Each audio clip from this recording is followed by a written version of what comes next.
Okay, we want to find delta omega and delta theta, just for one interval. How do we do that? Well, let's see. We know that omega is delta theta over delta t.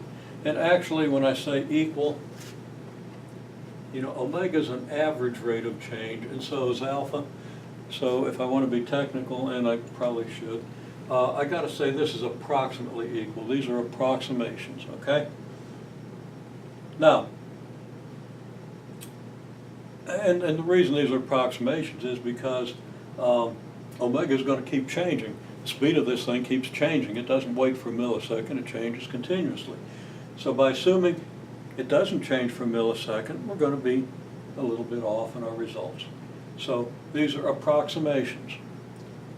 A millisecond is a pretty short unit of time, and we'll be able to kind of verify that that's not a bad unit to use for this. It gives us a pretty good prediction because shortening it to, say, 1/10 of a millisecond doesn't make a whole lot of difference. Okay, well, that's a digression. Now, let's focus on where we need to be. Omega is approximately equal to this over this. And we want to find delta omega. Okay, well, to find delta omega, omega is approximately equal to this. We do want to find delta omega, but we want to find delta theta. Okay, to find the change in theta, we can use this relationship. This is what we want to find. If we know delta t and we know omega, then it gets real easy to find delta theta, doesn't it? Similarly, if we want to find delta omega, what are we going to do? Well, delta omega is here. If we know delta t and alpha, we can easily find delta omega, can't we? So we might even want to write down that rearrangement.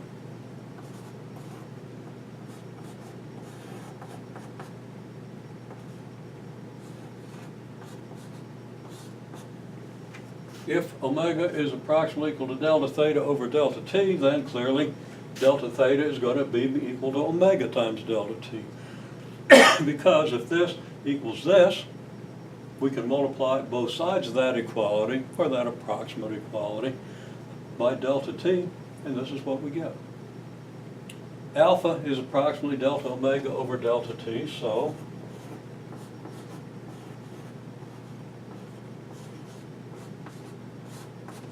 delta omega is approximately equal to alpha delta t. Just multiply both sides of alpha equals delta omega over delta t by delta t. It's an approximate equality, but if it was equal, you could do that. And since if it's approximately equal, then this is going to be approximately equal to this. More I could say about that, but we don't want to go too deep into that little technicality, okay? Okay, so now we have a way of calculating delta theta if we know omega and delta t, and a way of calculating delta omega if we know alpha and delta t. So, see if you can identify. Okay, theta is this, omega is this. Can you calculate delta theta? That is a very straightforward calculation. Can you calculate delta omega? That's a little less straightforward because there's something else you have to do before you can apply this, because you don't have a value of alpha, do you? Okay, well, we'll deal with that when we come to it. You might well see what we need to do. Let's go ahead and calculate the delta theta. Okay, we need omega and we need delta t. When we say we approximate in 1 millisecond increments, this means that our delta t is always going to be 1 millisecond.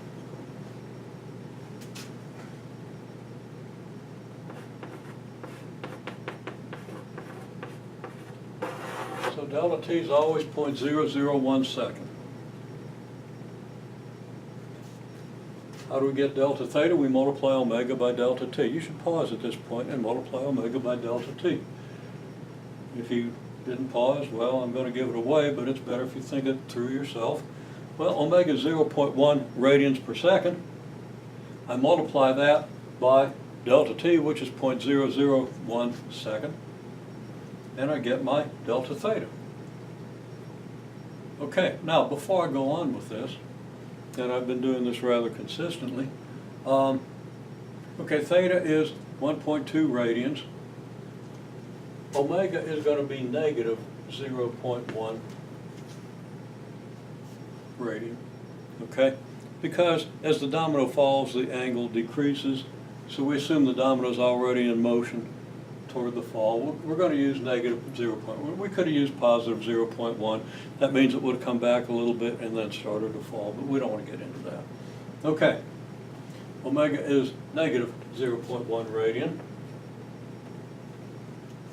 So, what's delta theta going to be? Okay, you should have paused.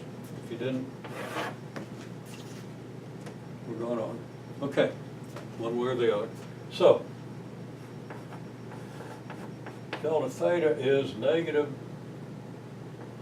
0.1 radian per second times 0.001 second. That's approximately, but that's equal then to 0.0001 radian, and it's negative because this is negative. Okay, so this says that theta is 1.2 radians, and it changes by negative 0.001 radian. Well, since we've got theta and we know by how much it changes, we might as well figure out the new value of theta. What's our new value of theta?